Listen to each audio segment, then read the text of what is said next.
Let's stop playing games. You've seen the photos. You've seen the structure. The Paul VI audience hall in the Vatican is a damn snake. I'm not talking symbolism or poetic metaphors. I'm talking literal architectural design. The building looks like a reptile from the outside. From the inside, it's even worse. You've got two windows shaped like eyes. A stage that curves like a serpent's mouth.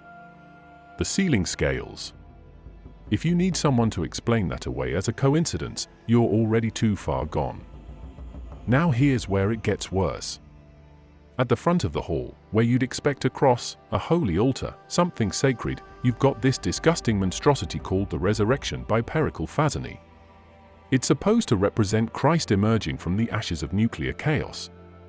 But don't insult your own intelligence. Look at it. It's not Christ. It's a twisted demonic figure bursting through hell, surrounded by tortured forms. The face is deformed. The posture isn't triumphant, it's threatening. If that's your idea of the Son of God, you've already swallowed the Vatican's programming. Ask yourself, why would the headquarters of the largest religious institution on earth design its primary hall of communication to resemble a snake's head? Why is the central sculpture horrifying instead of holy?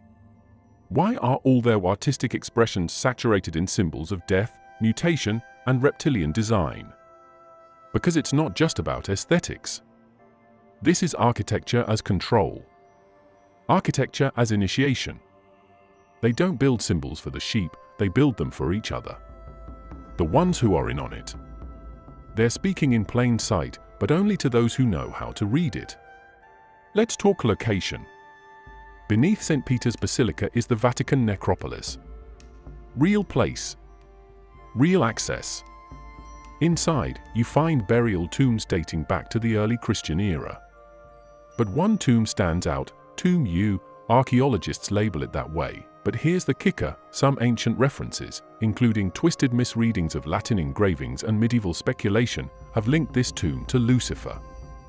And before you go running to a seminary-trained apologist, understand this, Lucifer in pre-Christian tradition was a bearer of knowledge and rebellion.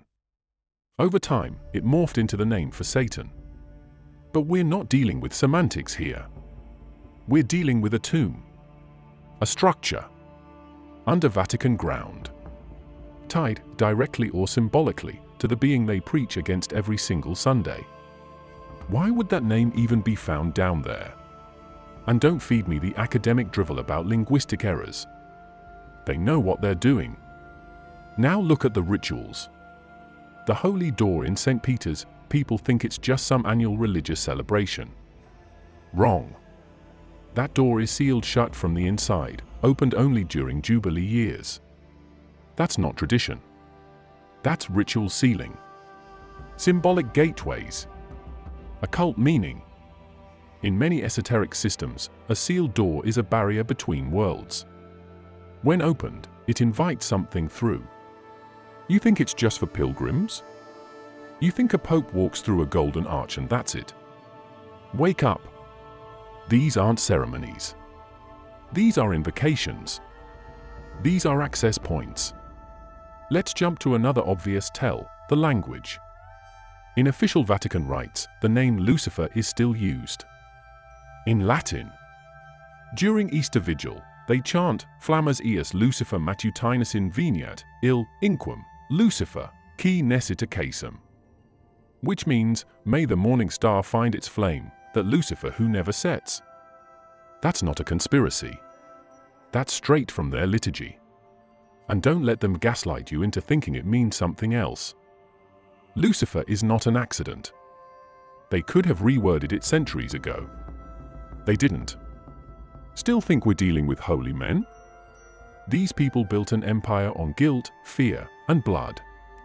And under the surface, under the marble, under the robes and gold, there's a structure. A design. Not for salvation, but control. Not to lead you to heaven, but to keep you in submission. There's more. Go back to the architecture again. The Vatican Observatory, yes, they have one, is located in Castel Gandolfo, but the powerful telescope is operated in Arizona, USA.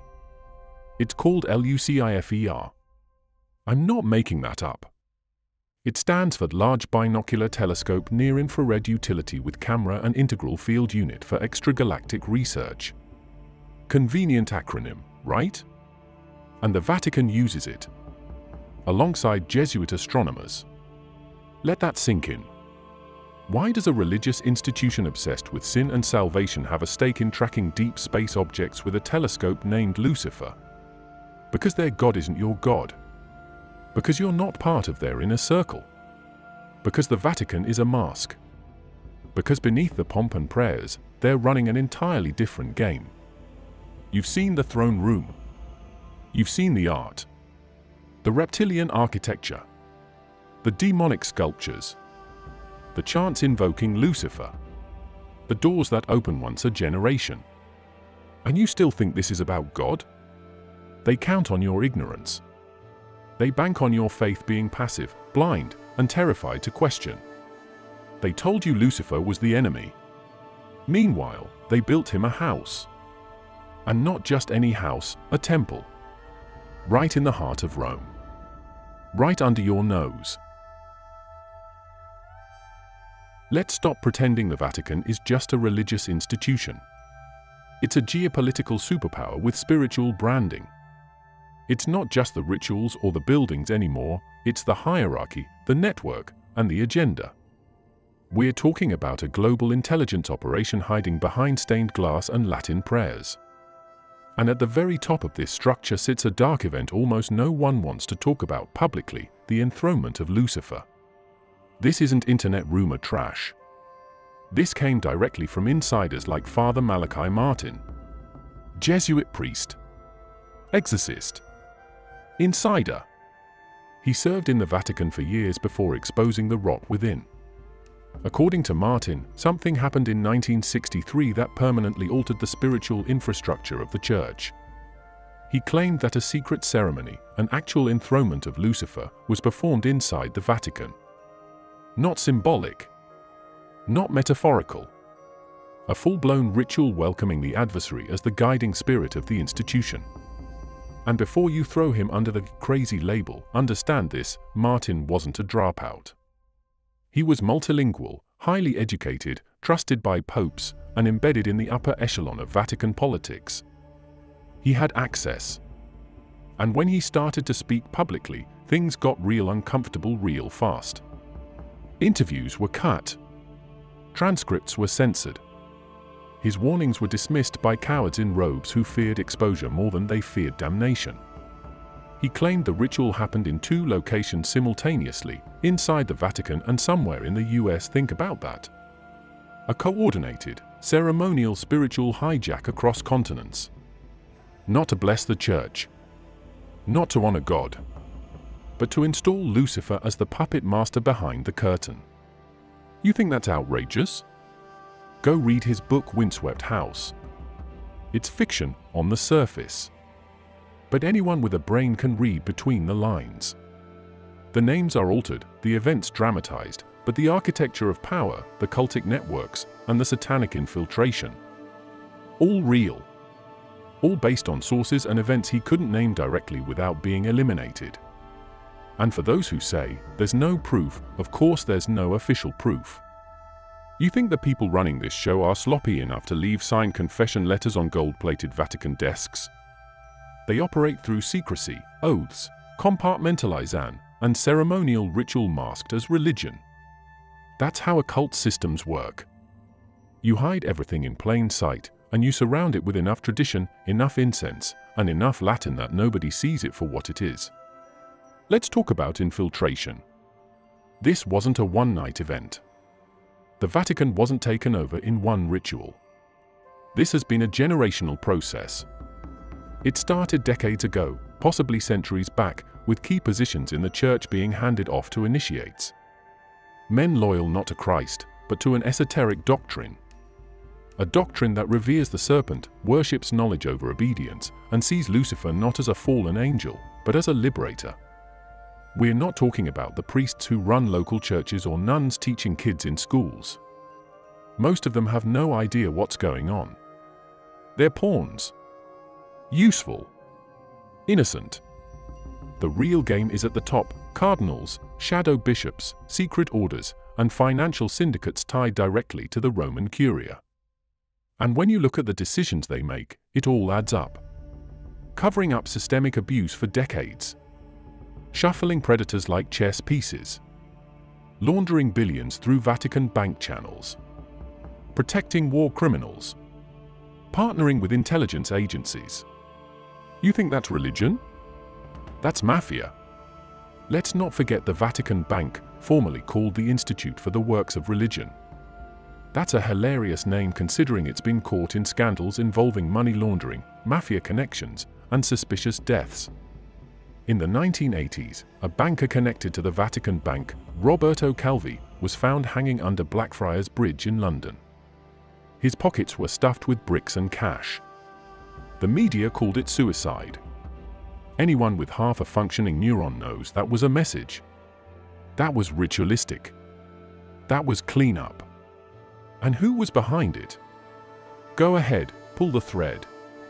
You'll find connections to Masonic lodges, Jesuit black ops, and shadow clerics embedded in power for decades. Now look at the external signs. After the 1963 enthronement, the entire trajectory of the church changed. Suddenly, the doctrine started shifting. The architecture became bolder. The symbols darker. The openness to interfaith rituals increased. Not because the church suddenly became tolerant. Because it was being reprogrammed. Because the figure they now served wasn't interested in salvation, but unification through control. Take the symbols etched into Vatican buildings. The pine cone statue in the Court of the Pine Cone is not just decor, it's a fertility symbol going back to Babylon. The obelisk in St. Peter's Square? That's Egyptian. It was literally hauled out of Heliopolis and planted right in front of the basilica. That's not Christian. That's Hermetic. That's sun worship, not Christ worship. These symbols are everywhere if you know how to see them. The layout of the Vatican courtyards. The sun wheel. The placement of key statues. The recurring serpent motifs. This is the language of power, of hidden influence. They don't need to hide it because the masses are conditioned to not question anything wrapped in holy branding. Now look at who's pulling strings from behind the scenes. The Jesuits. They were supposed to be missionaries and scholars. Today, they're the intelligence wing of the church. Trained in rhetoric, counterinsurgency, psychological operations. The current Pope, Francis, is the first Jesuit Pope in history. That should be a red flag. This isn't about religion anymore. It's about control. It's about hijacking the most powerful spiritual infrastructure in history and rerouting it toward a different deity, one who demands submission through manipulation, distortion, and inversion. And this system protects itself through layers, ritual, symbolism, hierarchy, fear. Dissenters disappear. Whistleblowers are discredited. Internal resistance is crushed before it gains traction. They don't care about your prayers. They don't care about your faith. They've turned the church into a fortress of occult governance, and they're laughing while billions kneel before a god that was replaced decades ago. Let's talk about the thing nobody's supposed to talk about, the Vatican's secret archives.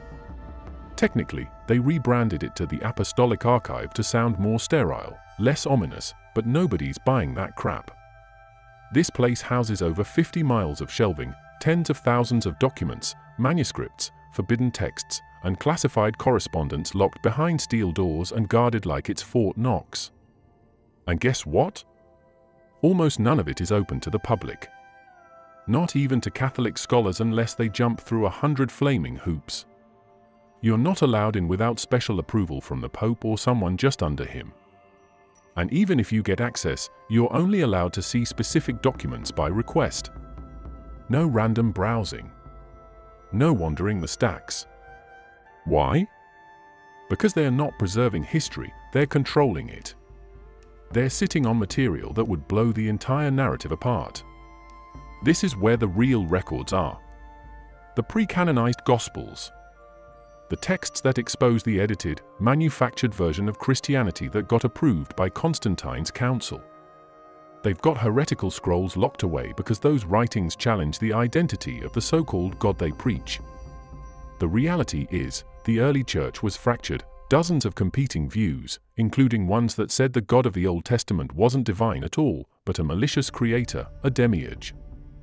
And that's why these archives are under maximum lockdown. Because some of these texts point directly to Lucifer not as the enemy, but as the liberator, and the God being worshipped by institutional Christianity as the deceiver. That flips the whole foundation upside down. You open that door, and the whole Vatican collapses. So instead, they lock it underground. But the books are just the beginning. Let's talk about the architecture beneath the Vatican. There are chambers and tunnels beneath the basilica, the necropolis, and deeper sections that don't show up on any official map. You're not hearing this from tour guides. You're hearing it from contractors, former insiders, even rogue members of the Swiss Guard who've spoken anonymously. Some of these underground rooms are set up like ritual spaces. Stone altars. Obscure symbology. Not Christian. Not even ancient Roman. We're talking Babylonian, Phoenician, Egyptian. You think they're preserving history? They're preserving an unbroken occult lineage that predates Catholicism by thousands of years. The Vatican didn't eliminate the old gods, they absorbed them, repackaged them, and kept the rituals alive under new branding. And here's where it gets darker. Some of these underground chambers line up with energy grid points. You can scoff at that, but the ancient world didn't place temples randomly. Neither did the Vatican. These guys aren't stupid. They know how to harness energy, not just in metaphysical terms, but psychological and emotional energy. That's why they need masses of people performing rituals, pilgrimages, confessions, collective prayer, all directed energy. That's the engine of control.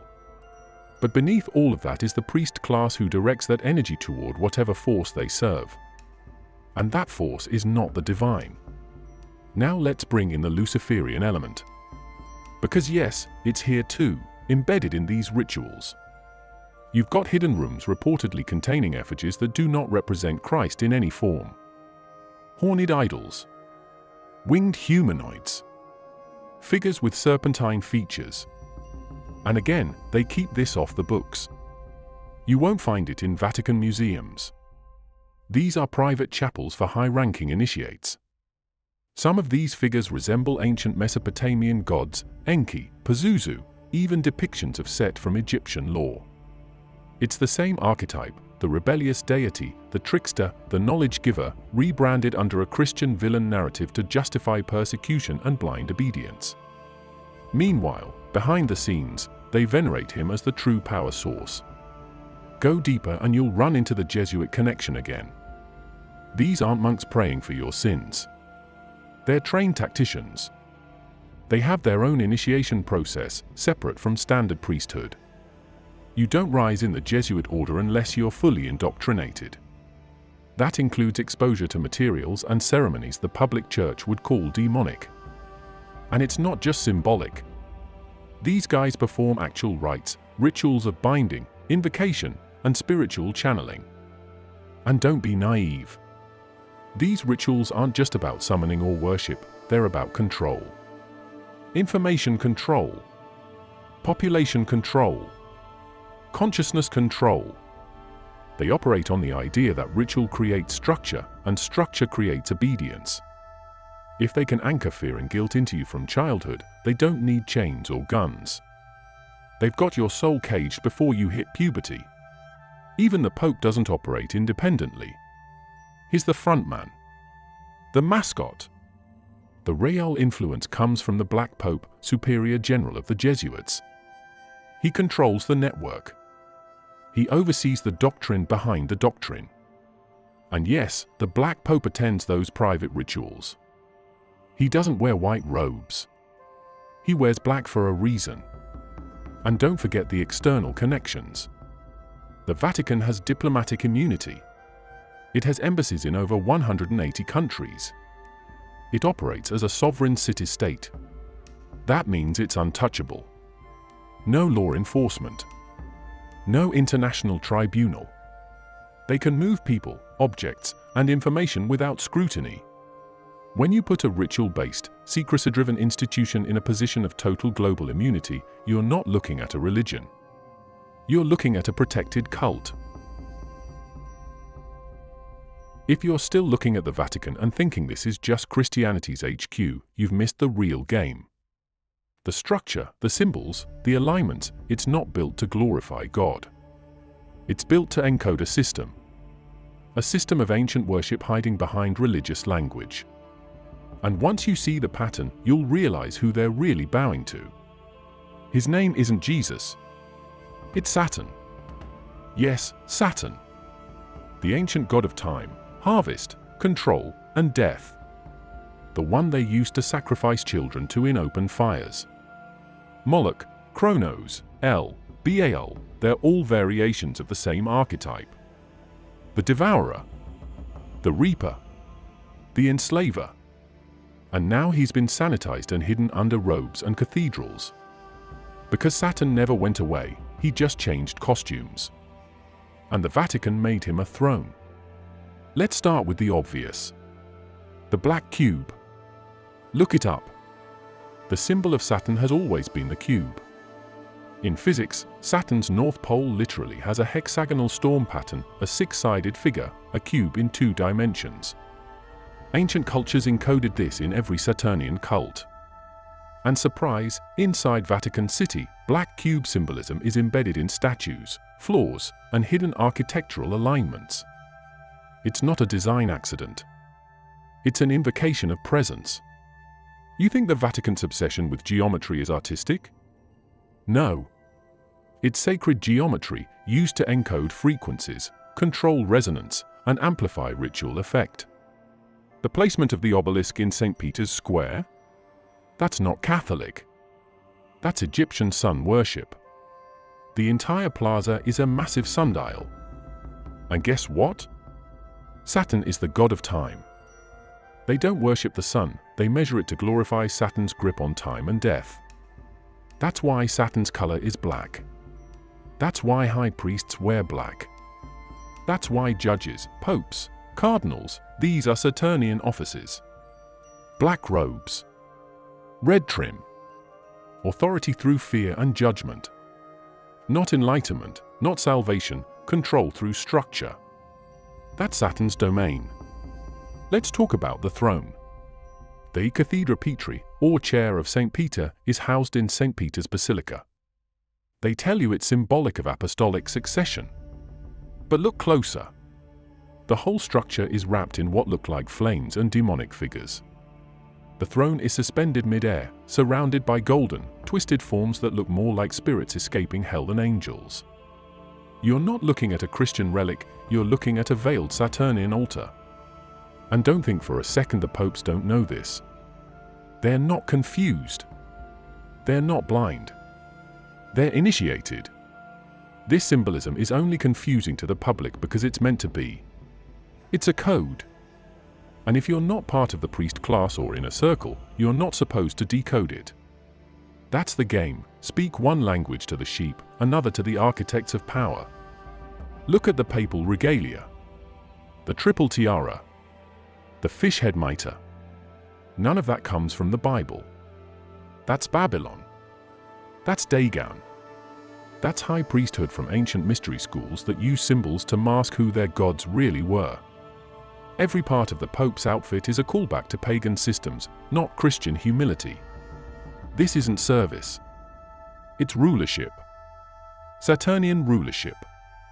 Now let's get into their calendar manipulation. The Sabbath used to be Saturday, Saturn's day. That's not conspiracy, that's straight etymology.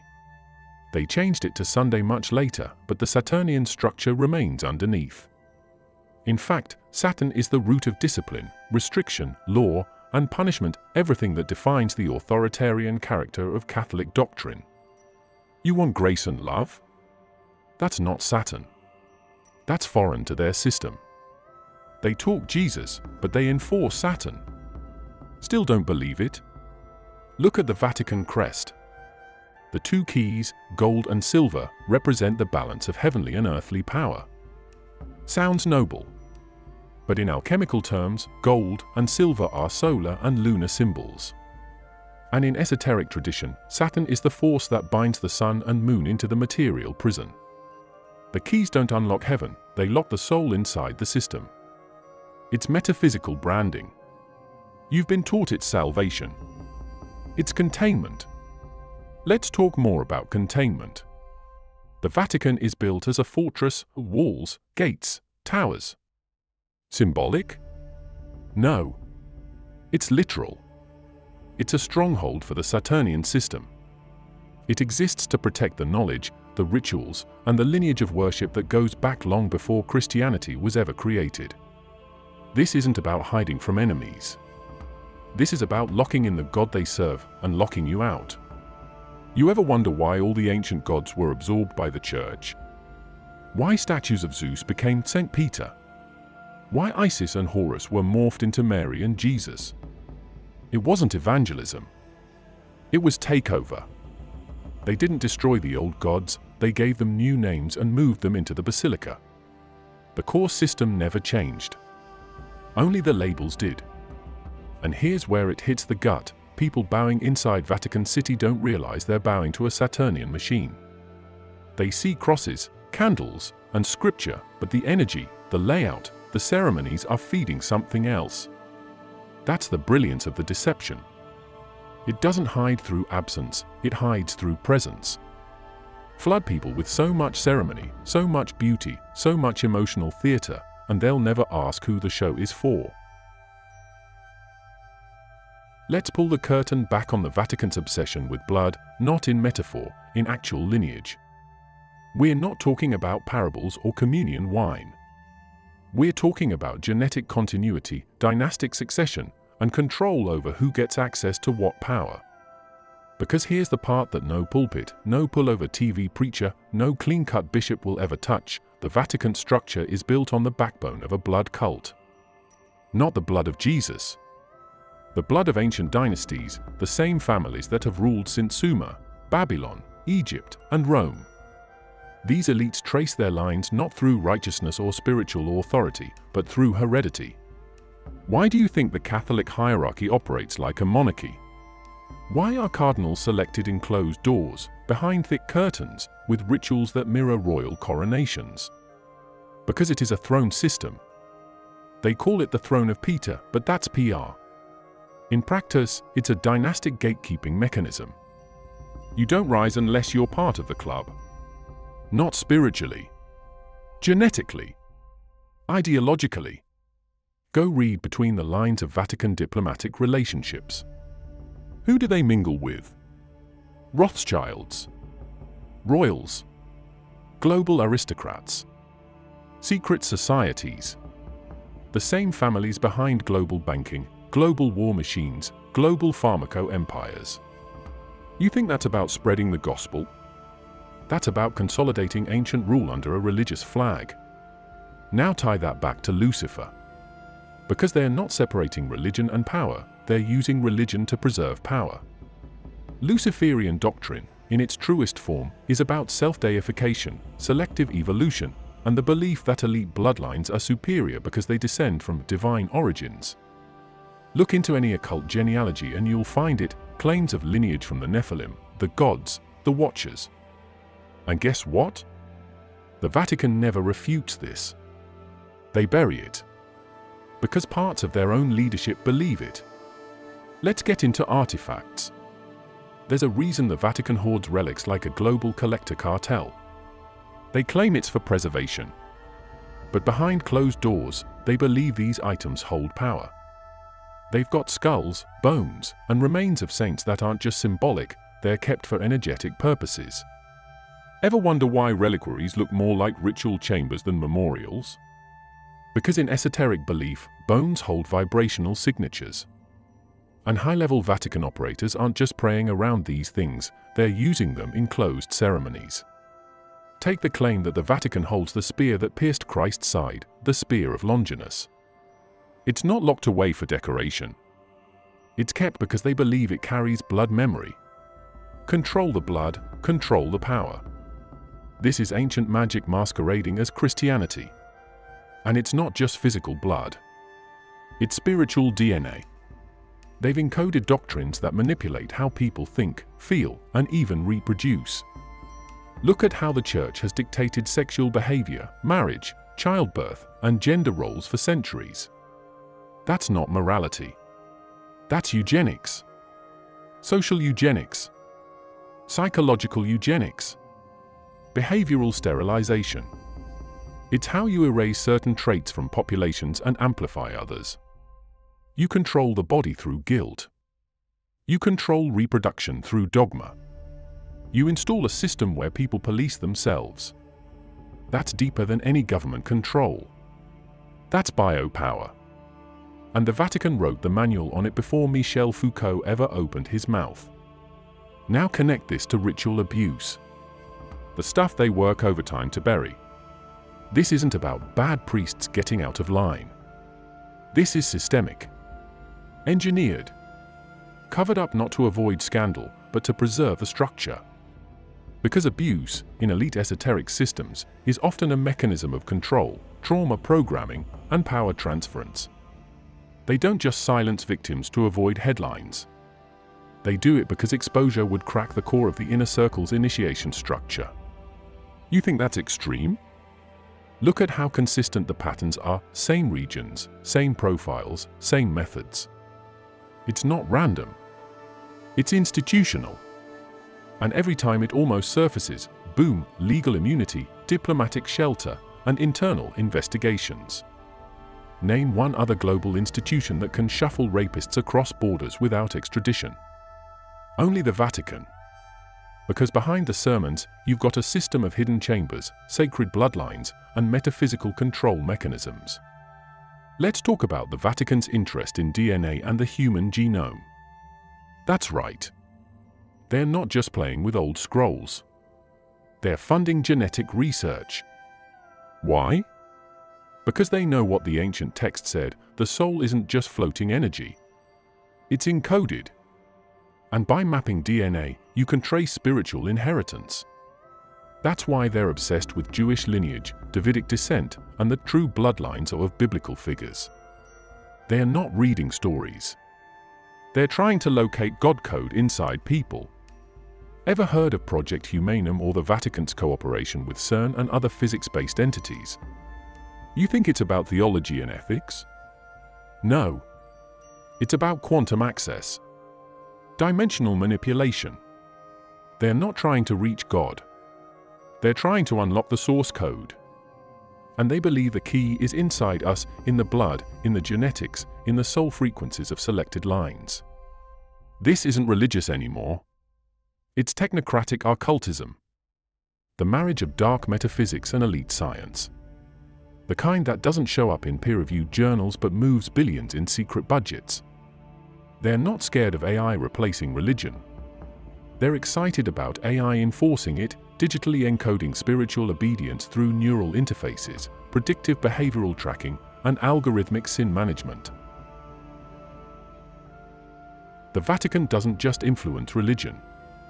It's embedded in politics, intelligence, military alliances, banking systems, educational institutions, and psychological operations.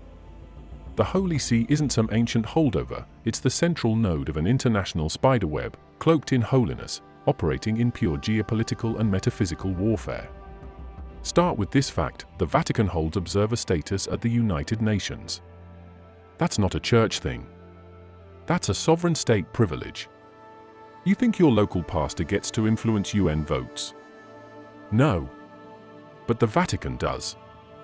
Because they've positioned themselves as a religious government, and governments listen to governments, not preachers. That means they sit at the table with global power brokers, shaping policies, and whispering into the ears of the elite. And this influence isn't passive. The Vatican has its own intelligence network.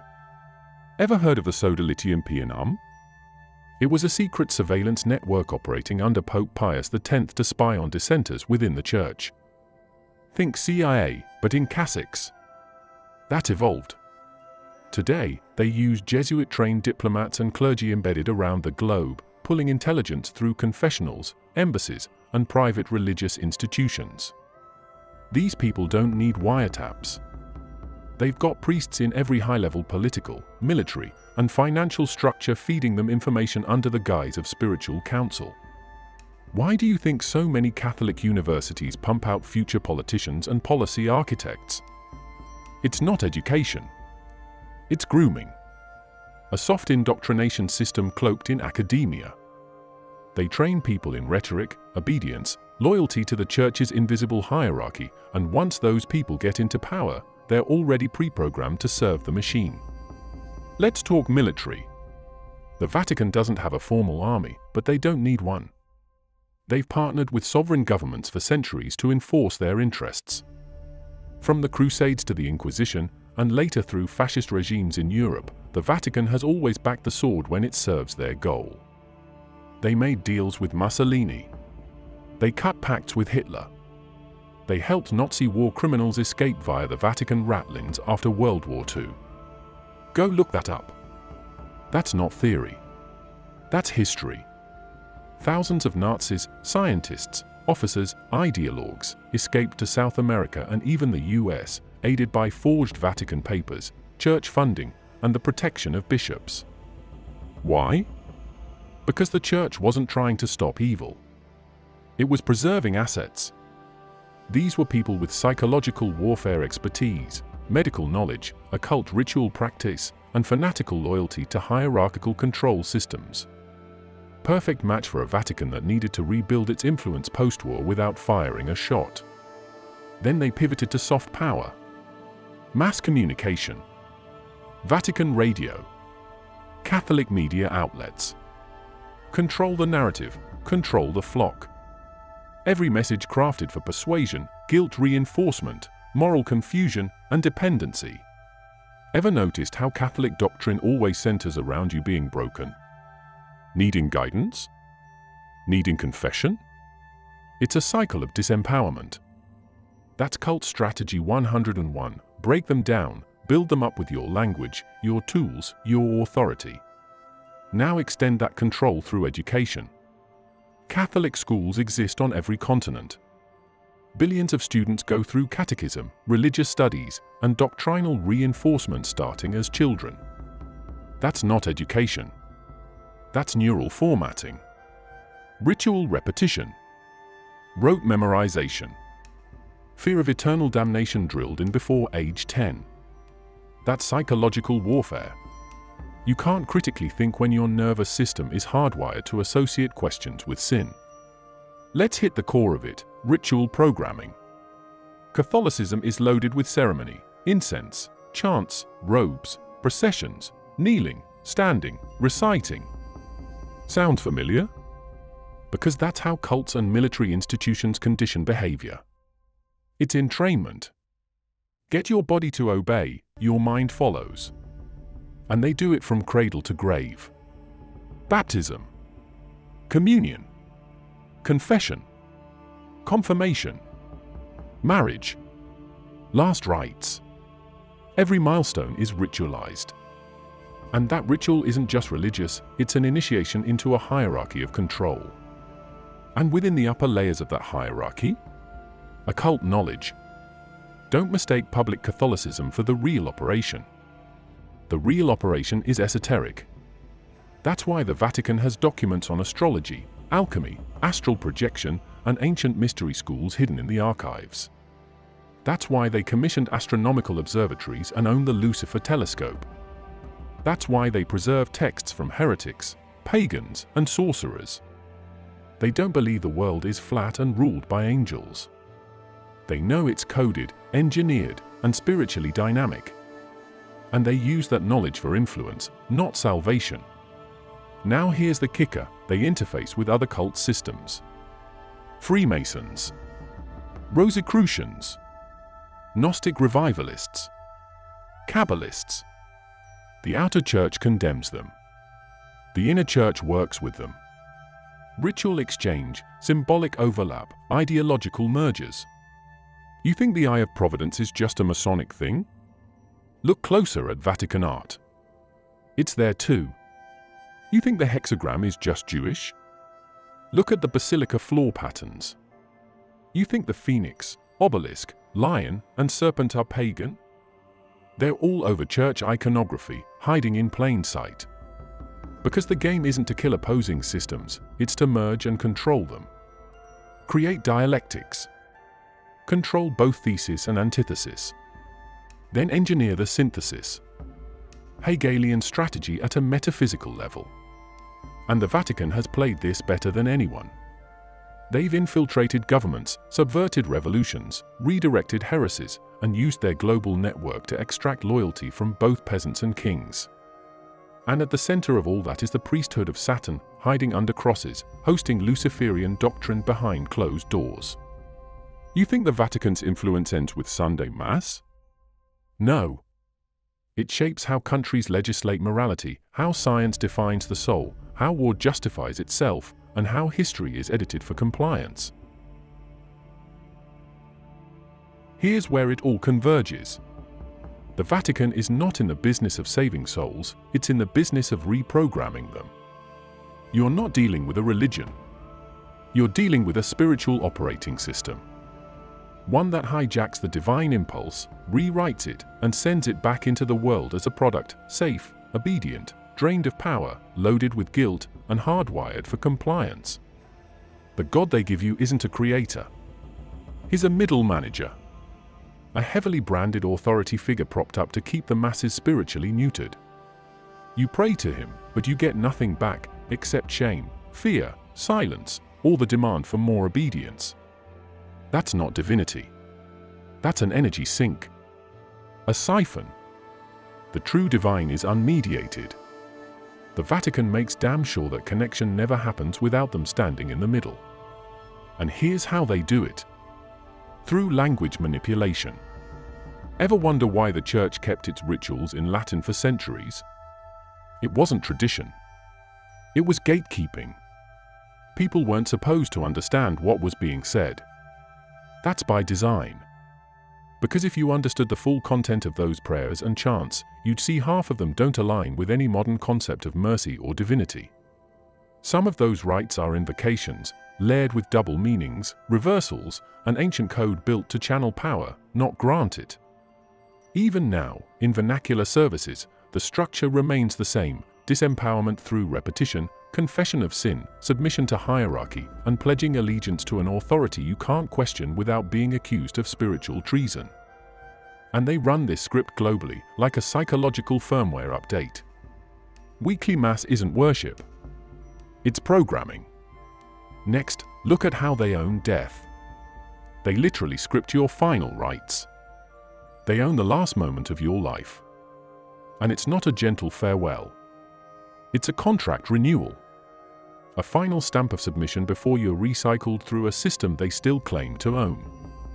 Last rites, absolution, prayers for the dead, they are not just rituals. They are signature locks. Closing your spirit under the Vatican brand. This is spiritual DRM. And you don't even realize you signed up. Now zoom out. Their ultimate ambition is planetary control. Not political. Spiritual. That's why they send missionaries, build churches in every country, and place bishops like chess pieces. Not to help the poor. That's a distraction. The real aim is planetary soul governance. They want jurisdiction over what people are and not just what they believe. This is metaphysical colonization. And they've nearly pulled it off. You think all these ecumenical movements, interfaith dialogues, global religious unity events are about peace? No. They're about consolidation. Bringing all belief systems under one umbrella, with the Vatican in the center, claiming to be the voice of God for all humanity. That's not faith. That's merger and acquisition strategy. They don't want your spirituality, they want your compliance. And if they can cloak it in divine language, even better. And here's the kicker, the final frontier is digital. The Vatican is now investing in AI ethics, blockchain identity, and digital confessional systems. You heard me. They're building infrastructure to control spiritual life online. That's where this is going. Confession via app. AI priest bots. Soul scoring systems tied to digital identity. You think that's science fiction? They're already drafting the framework. Because the next iteration of religious control won't be through pulpits. It'll be through algorithms. The new priests are code.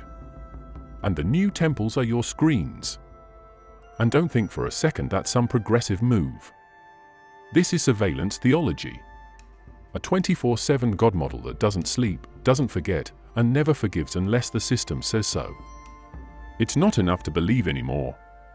You'll have to log in, be scanned, comply, and renew your spiritual license. One God. One network. One interface. And it's not benevolent. Because behind it all, the same agenda remains: spiritual containment.